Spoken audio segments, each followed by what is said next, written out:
nice to reflect on what we were able to do this time last year, get that win over Geelong, and what the belief within the young players. Yeah, it's a nice one to have. I guess we look back 12 months, the way we performed, probably off the pre-season where some had doubted us.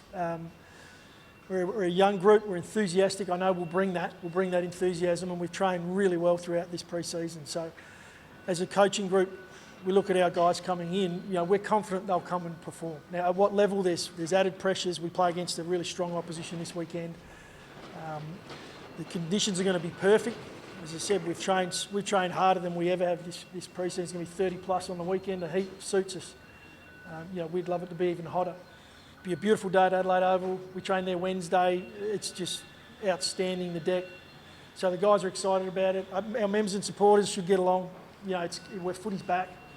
100% capacity, so our guys will be ready to go. They'll be ready, they'll put their best foot forward, and we'll come off the ground feeling pretty proud about what we've done. Yeah, good. You talk about guys who haven't played on the oval. For Joshy to walk out yesterday and for Jake to go out on the ground, it was big smiles on their faces.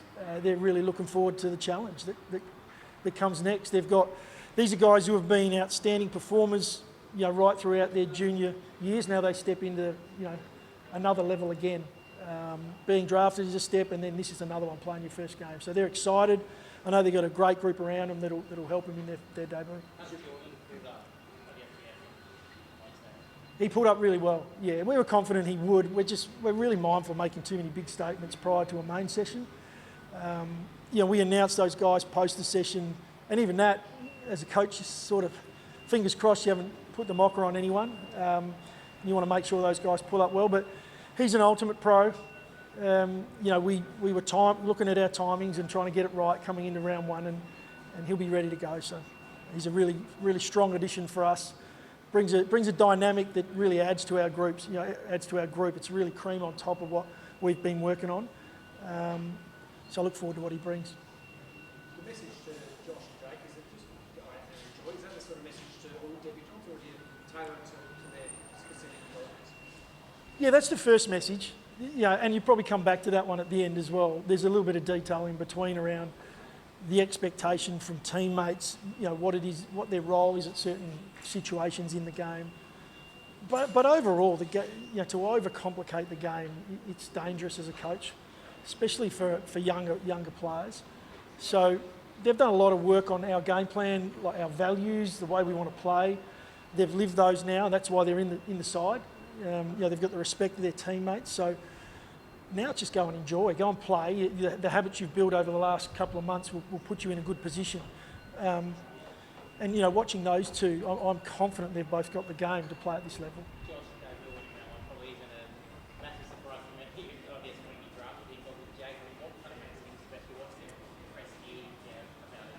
All the stuff I just talked through. It's when you've got a respect from your teammates and you've been in the place for a number of months. There's something that a coach stands back and just you nod your head as a coach and say, well, there's something there. He's also a very good footballer, so don't get me wrong. He understands the game, but he's slotted into our game plan seamlessly. He can play a number of roles, so he's quite flexible.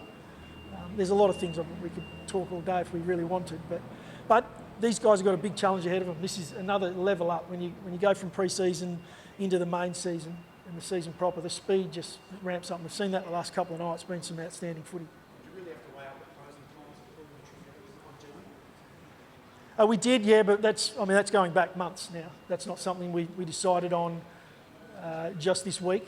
We were, again, like similar with Dorse, we're quite confident that this was the week. We just wanted to make sure we got every box ticked coming in. And we'll also go into the game with different plans in place for how we actually go about that with Junior. 2 years, and it hasn't been 2 years, he's played a couple of scattered games between that, but it's been a really challenging couple of years for Junior, and to his credit, he's been an unbelievable professional throughout. He's had some moments where I've stood alongside him and you think, wow, does it get much lower than this? And that's purely through not being with the group, training in rehab early mornings, running from cone to cone and working on his body. But to his credit, he's where he is now. And I wish him all the best you wish your best for these sort of guys who just put everything into it. He's an outstanding player, outstanding person, so it's a good day for our footy club. Where's that rank for you on the Wednesday when you're standing in the middle of the Adelaide Oval and you're announcing 3 club debutants, the return of 2 superstars for this footy club and a few other guys? Where's that rank for you personally? Yeah, it's an important little dot on the journey, a really important one. I think that we'll look back on in a few years' time and say, well, that was that was a moment that is a key moment in the journey that this group's on. We're on a mission at the moment. It's a frustrating one at times, and there are some dots on that line I'm talking about that are ones we'll look back on and think, wow, we got through that. We did it really well as a group. Those sort of moments on Wednesday, and that's the reason we did it. We wanted the whole group there, every player to be able to experience it, and as a coach to be able to stand there and talk about it. There's a little bit more to it than maybe what we had on the vision. I can swear every now and then accidentally when I get emotional, but it was a really good time, really good time. And looking at the guys that could come back into your team, which obviously with Manny and Taylor down the track, where the season does or not, how much better can you be at full strength? It's probably one of the better teams you can put out, albeit without Taylor and Manny in the side. How much better can you get? We haven't put anything out yet. We haven't played yet, but we've got to look as far as the squad goes. The team we're putting out on the weekend, we're really pleased to be able to put that out there. We're confident they're going to perform because of the work they've done. If you'd come to me last year and said, who are 3 players you'd like to have in that side? Well, Taylor would be one, Cito would be one, and Laird. They're probably 3 of our standout players from last year. I think a couple in All-Australian squad. So we will miss them, no doubt, but it's an opportunity now for someone else to step up and show what they've got, take that opportunity. And I think we've seen that over the last couple of years. We've played a few young guys that have come in, and there's been a few question marks on, will young Cook, will he be up? And he showed that he was. Again, I'm confident we've got a group that will stand up on Sunday in the absence of a couple of real senior players. Sorry. Results focused, obviously we would be fantastic, but is there a bigger picture there if it doesn't come?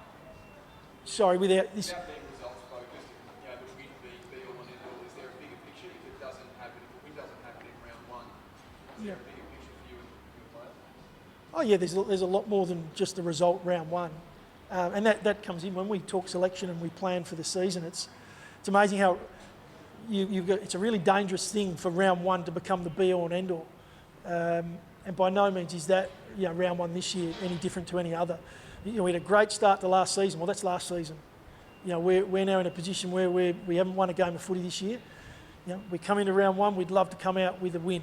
Now, if that doesn't happen, I can't stand here now and say that will be, a bad day for the footy club. We may walk off where we've put a performance out that, everyone in the stadium is appreciating of, our members and supporters that get there. They've loved what they've seen, and we haven't got the ultimate result. I think if we put out there our best, we'll give it our best shot, and hopefully the outcome looks after itself. Just in terms of the operator, do you breathe a little easier when you see your line through Nat Fyfe? Oh, look, Nat Fyfe is a superstar of the game, but it's not about breathing easier because, as I said with our group, we've got the 3 guys out. There'll be 3 that will step up, and they'll be hungrier. So I've got no doubt with Freo, they're a very good squad. They'll have 3 or 2 or 3 step in. It's not just Fyfe. They're missing Darcy, who's an outstanding footballer. Tabner went down earlier in the week. 3 very, very strong footballers for them. They'll have guys that will step into those roles, and they'll be even hungrier than maybe what Fyfe and the guys were. I can't say that, but we know they're going to bring a team over that's going to go pretty hard at it. It'll make for a good spectacle because our boys will be in that mould. With Darcy being out and what he has been in his pre-season, do you see that as where, I guess, Mary, you can get a good advantage on against Fremantle on Sunday? Oh, look, as I said, they're bringing in, Meeks, we don't know exactly who's in yet, but he's more than likely to come in. He's a big body ruck that's going to go hard. So by no means at this level is anyone on a list that can't play AFL footy. So there's no advantages in that. It's, we've got to get our team going. It won't be an individual that wins it for us if we get round 1 done. How big is the opportunity to test out the young goalkeepers who's going to step up and do that work and scoring those goals? Yeah, it's a great point. That's the opportunity that sits there at the moment with Taylor unavailable. It's there for Fogg, it's there for Himmelberg, it's there for Thilthorpe. All those guys we expect to step up. Lockie Gallant's been, really strong for us through the pre-season and sort of played as another, almost that sort of third or fourth tall. So, we're confident the last hit out we had against Oppo, which was the Port Adelaide hit out, our forwards, although they didn't hit the scoreboard, they probably didn't hit the stat sheet in a big way. There was a lot of stuff when we looked at the vision back where we were really pleased what they brought, and that was contest. That was the ability to bring the ball to ground. We played against a very good side in Port. They're good in the air. Alirali is one of the best in the game. So there are things that those guys are doing right that maybe are going a little bit unnoticed. If they're able to bring that and do it again in round one, well, that then brings in some of their teammates that have some of their own weapons. So there's a fair bit in it with Taylor being out and a big opportunity for a few. How we saw Taylor do almost 2 training with 2 full sessions this morning. He must be trying to come back in. He must be Yeah, we have to kick him off after the first session. He hasn't put a foot wrong. He's ready to play right now. And that was our plan coming in, was to have him ready to play and work through some pracky matches. It's not to be, so we'll continue to work on that. He's now, to his credit, I don't want to pump him up too much, by the way, but to his credit, he's stepped up. He's leading, back at that SANFL level. He's offered to run drinks. He's offered to do. He was doing the running a few weeks ago. He just wants to stay involved and help that young group develop. I think what Taylor's understood is that, it's more about helping the others. It's going to, when he does come back and play footy, if he's helping some of these guys take their game to another level, it's going to help him, because ultimately it lands on his chest if he's coming out of full forward. So. Is it frustrating you haven't been able to get match fitness into it, being denied that chance? It's made it tough for us. We just had to now look at our planning going into what will be now round 4 of the AFL, and how do we do that? Frustrating is probably not the word. It's something now we've got to adjust a little bit on what we had in place, and we'll work through that. No issues there. We saw Josh stuck a few on the boundary to finish our training. How much would you like to see him probably do the Adelaide over on the weekend? Maybe 6 or 7 times. No, look, it's not just Josh, but yeah, there's part of it. We've got to work that footy as a group. We've got to be able to play a style as a group to give Josh, to give Fogg, to give Ned McKenna, to give everyone an opportunity to play the way they play. It's all connected. The game, we look at individuals too often. I look at the last few nights and I look at the teams, the way they've played. And Carlton, they won that game last night because of the team. It was really good to watch.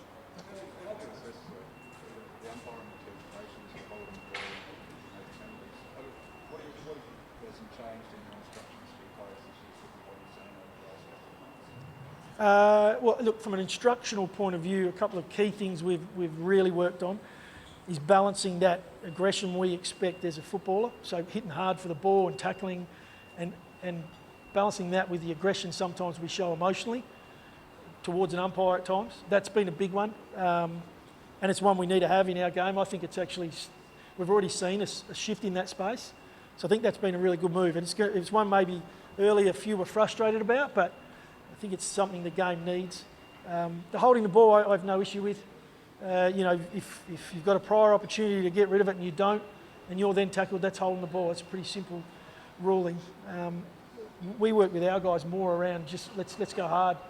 Let's really enjoy. If you make a mistake going too hard, that's better than going in soft. So not a hell of a lot of work in that space other than the area I spoke about, which is that emotional side. Who's that, sorry? Paul's going well. He's out there this morning. You might have seen him. He's now able to tick off a lot more sessions than what he has been. He's strung 2 or 3 together. If we go back a month or so, it's been a couple of sessions together, and then had a little setback just with some headaches. What he's been able to do now is really start to string some sessions together. So he's feeling good, but he's also mindful of this is going to be quite a long road, and we'll just give him whatever time he needs. His welfare is of most importance there. Yeah, I'm confident he is, because when you do see him start to string the sessions together, it's amazing how quickly he comes through that. One of the challenges for him is going to be the ability to get his body right to get going again. Because he's been limited to the amount of time he can get in the gym, things like that. And it's probably the one difference when you're playing at that AFL level. The bodies are big and they're strong.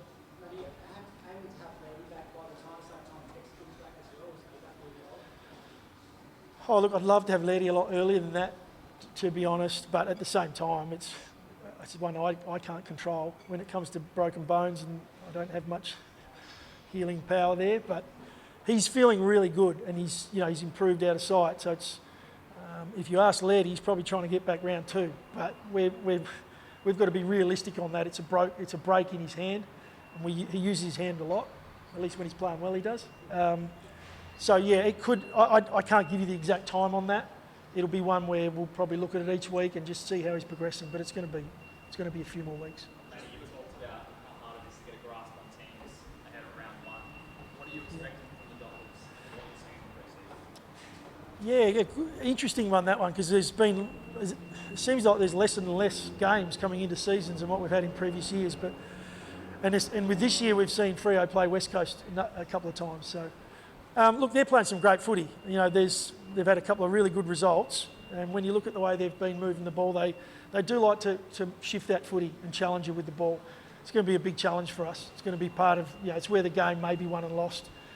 They've got some really good ball users. As I said before, they're going to have some soldiers come in and step up into roles that are missing. We know we're going to be in for a pretty big contest.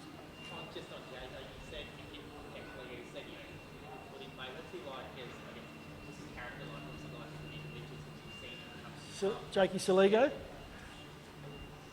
I want to be very respectful with Jakey.